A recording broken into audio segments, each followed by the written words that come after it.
In today's video, we'll discuss the 6 possibilities you have to support the weight of your arms. We're going to talk about computer work, but we're also going to talk about other activities such as jewelry, precision work. Doesn't matter what, it's the philosophy of how to support the weight of your arms. Welcome, I'm Olivier Girard, ergonomist, posture therapist, author of the Posture Manual, and creator of the Posture Academy. Shortly, why do we need to support the weight of the arms? Simple reason, because otherwise the weight of your arms will be hanging from your neck. It's going to cause neck strain. It's a violation of posture rule number 2 in my book, The Posture Manual. So we need to support the weight of the arms. Everybody agrees on that. What is possibility number 1 to support the weight of your arms? It's to use your lats, latissimus dorsi. The lats are, as explained in the video, which I link in the description, built to support the weight of the arms from below. What are the pros and the cons? Well, the pros, it's available everywhere, and it's meant for that use. What are the cons? Well, it takes some expertise, some posture expertise to use them. You see, here my lats are mobilized. I'm going to demobilize them. Look, that demobilizes them. So here they're present, here they're not present anymore.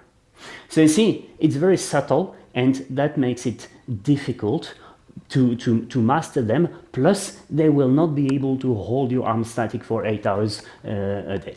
So we have possibility number 2, which is to use your desk. Yeah, I lean on my desk. What's the problem of this solution is to be able to use your desk, you need to push the keyboard forward and you'll end up in this type of posture. That's the main drawback. Other drawback is that it creates pressure from a hard surface under soft tissues, including here where you have a nerve.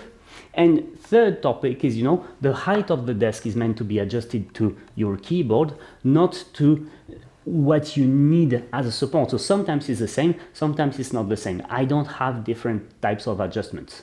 Possibility number 3, we use padded supports. For example, that thing that is on the roller mouse or things that I will clip on the desk.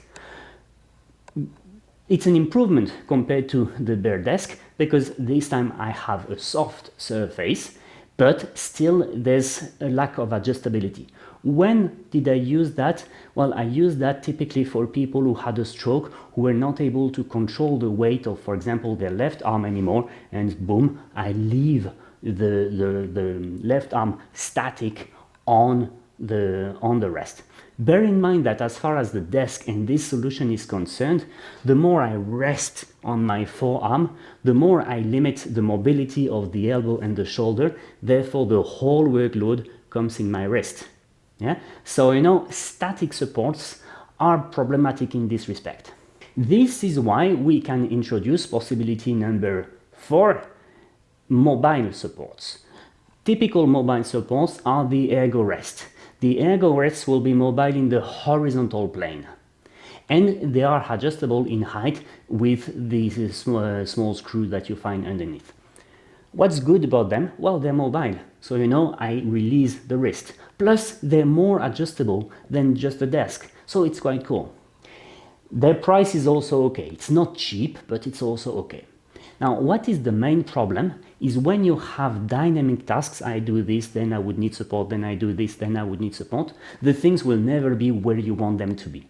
So they are adapted to tasks that, let you stay on the armrest. So typically, a mousing tasks, that would be perfectly okay.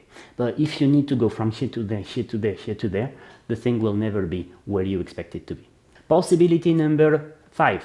Possibility number 5 is to use armrests attached to your chair. They must be soft and padded. They can be adjusted in up to 4 dimensions. Height, like this, I can spread them and move them front and back. However, when you use them kind of like this, again, my shoulder and elbow is stuck. Therefore, the best, armrest to use on the chair when you have mobile requirements, and this is where we talk about jewelry, for example, is the called Posiflex armrest. Yeah, you can adjust them in pretty much every direction, and they will support you just under the elbow, meaning they will move with you. They will be where you left them last time.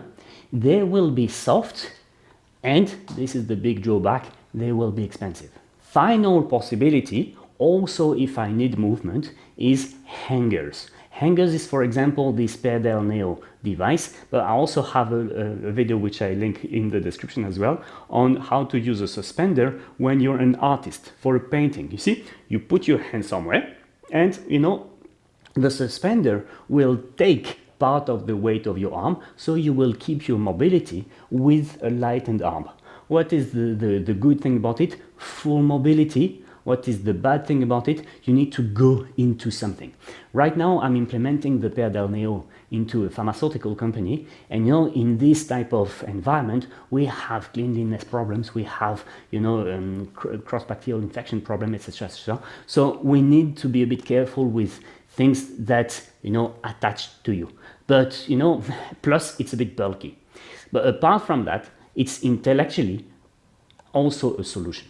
So cut a long story short, you have one need, which is to support the weight of your arms, and 6 possibilities. One is given to you by Mother Nature, and my strong advice is that you learn how to master it.